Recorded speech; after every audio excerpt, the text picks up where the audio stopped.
At the age of 5 years, I realized I was already a refugee in Uganda from South Sudan because of the long civil war. In 2012, I got an opportunity to go back home to South Sudan. And I went as a consultant for HIV. So when I went to a village called Terekeka, I got a woman called Kiden who was being attended to by a traditional birth attendant while delivering.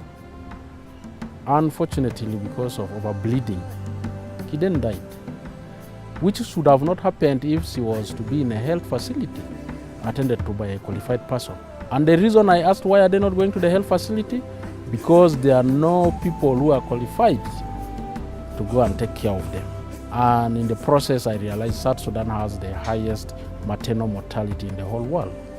So I came up and told them the best way is to train more health workers that would subsequently be working in the villages, and then we can improve healthcare in South Sudan.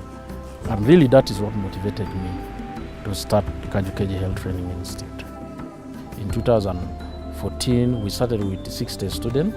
By 2016, we had already 208 students, and I've graduated 50 students who are already in the community. When the war broke out in 2013, the whole country was in a generalized state of war. Though in other parts of the country it was relatively peaceful, like in Keji. It was on Wednesday morning at 10 o'clock when the year ones were for their exams. All of a sudden, just we saw a group of people entering into our compound with guns. So when they started firing, we, the students from the classes, we started scattering, we started running. As I was running, I saw a soldier in front of me. He was aiming at me. I was like asking myself, I'm the next person to be shot. In microseconds, something came to my mind to raise up my hands. I raised up my hands and I knelt down. And that is when he lowered his gun down. Unfortunately, they attacked the students and 2 students were killed. And up to today, still we don't know the motive of that attack. So after the attack, our next plan was to sit down as school administration, the community members. We sat down in November. After a long discussion, we agreed that Keji Health Training Institute will reopen in its campus and have a branch in Uganda.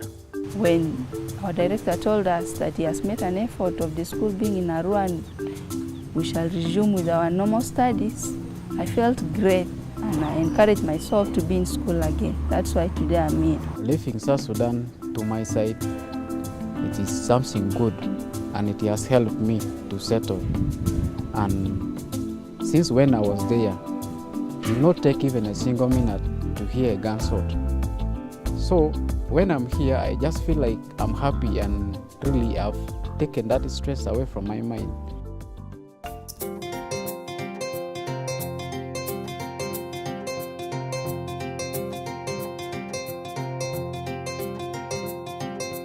Through outreach, we normally reach to those communities, more especially the refugees. On moving around, we found really people are lacking that knowledge of keeping health. Today they played a drama which talked mainly about health, and they touched about cholera, which is a very dangerous disease. And they taught us about how to be clean, to keep our families clean, and I myself, I benefited much out of it actually. That program is very important to us as Keji Health Training Institute to enable our students go back to the communities which they are meant to target. 2, it is a requirement for them to do before they graduate. As soon as we moved to Arua, Uganda, from South Sudan, we faced some challenges. Like any other person who moves to a new place, there are always challenges. And particularly to us was number 1, the issue of rent. We came to a new facility, we have to rent the classrooms, we have to rent the compound, particularly where we place the temporary tents for the classroom. We have to rent the dormitories for the student. The second challenge is that we have to ensure these students who are from South Sudan are in school. For them to be in school, they have to pay their cost sharing fee. So that challenge that we have seen from the student, late payment of this cost sharing fee. Now, like currently, I paid half of the school fees, so remaining the other ones. So I don't know how we are going to work on that. The means of really acquiring my school fees it has robbed almost a half of our parents' belongings. They had to sell their assets, so it has really affected.